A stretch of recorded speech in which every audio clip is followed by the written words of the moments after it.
Joined tonight by former State House member on the Missouri side, Jason Grill, two-term member of the Missouri House, to watch the president's speech. And Jason, everybody's talked about this speech and how important it was for this president with his very low approval ratings, facing a re-election in 2012, how important it was for him to deliver a strong speech. How did he do tonight in your view? I thought he did pretty well, actually, and I know he's been down lately, and I think that he really, kind of was on the aggressive, talking about the political circus that's become Washington and how, pass this bill immediately. He said that numerous times, and I think he really put the onus on Congress now to step up to the plate. On Congress or Republicans?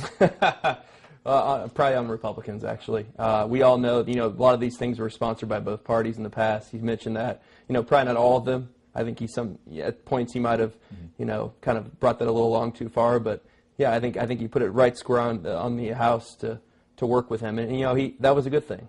He needed to do that. He's been kind of just wallowing in the wind on those types of things lately. So I think it was a good aggressive speech. At times, it had the feel of a State of the Union speech. Totally. At times, it had the feel of a campaign stump speech. Right. Would you agree with that? It started off, obviously a lot more details.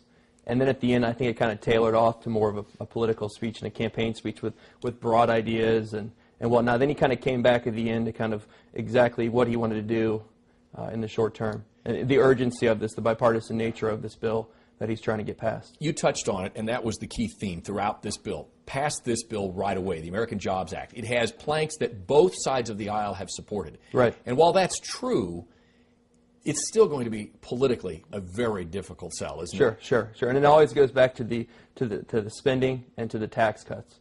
We talked about those when we were watching it, and those are going to be the tough issues. I mean, you can say, let's rebuild some schools or let's fix bridges and stuff, but I mean that's the easy part. Let's get down to the details of the speech. He said it's paid for, and those details are to come. They are to come. But right. Clearly, there are going to be components of both tax increases and spending cuts Correct. to pay for it, right? Yeah, and therein lies the devil in the details. You do raise the taxes on the top 1%, which most Americans, I think, in polls are supporting now. Do lower corporate income tax to create jobs? We talked about that. To bring jobs back to the United States. He had all kinds of different things. He talked about, when he called out raising taxes, you took an oath to not raise taxes. I mean, technically, if you let that payroll tax expire, you're raising it, but then what are you going to lower? Are you going to raise taxes in the top 1% of the rich? I mean, that's a tax raise too. So it's kind of a catch-22 for a lot of these people in Congress. There was a point in the speech where he really seemed to also be making the case for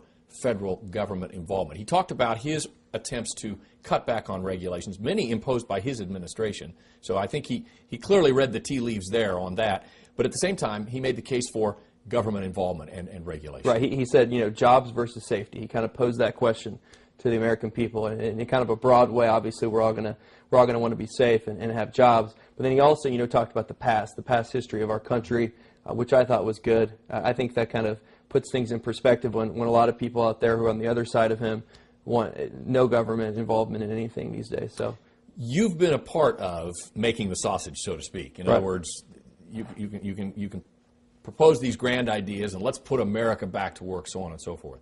But the reality is politics will come into play. Sure. Particularly, and he talked about 14 months out from an election year.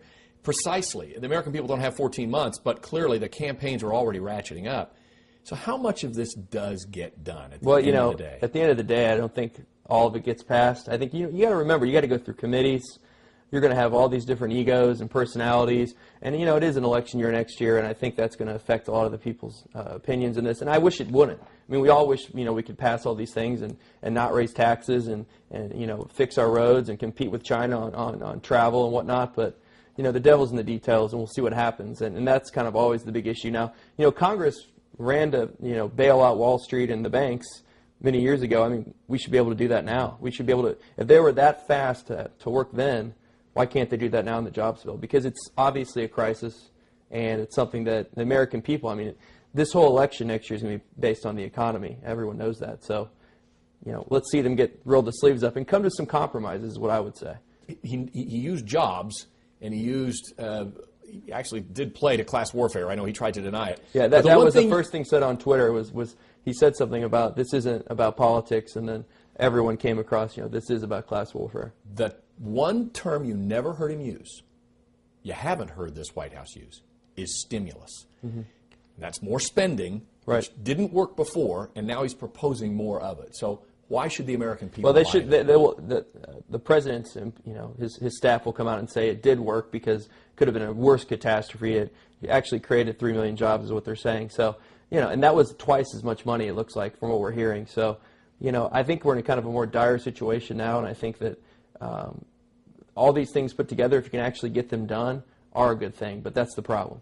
Are the Republicans actually going to come out and say, we didn't vote for these things, and how is that going to work? The next week is going to be huge. Whoever sets the argument the best way. I mean, the president really, put it up there and hit a long drive and did pretty well tonight, I thought. But what's going to happen with the next few weeks? Who's going to put it in the hole? And I think the president, you can't really argue with his tone in that speech. I think he seemed very presidential. He went after it. He wasn't really mean. I didn't think his tone was never, do this. You guys are bad people. He was just saying, this is what we've done in the past. This is what I support. We need to fix this. This is more about the people than politics at this point. Let's roll our sleeves up and get it done, which I thought was good. Now, like we said, next week, next few weeks, what's going to happen with the details and the spending and the cuts and all the other stuff that goes into the bill. All right, Jason Grill, who joins us as a political analyst tonight as we watch the president's speech. We will, of course, continue to cover this both here on fox4kc.com and on Fox 4 News as well.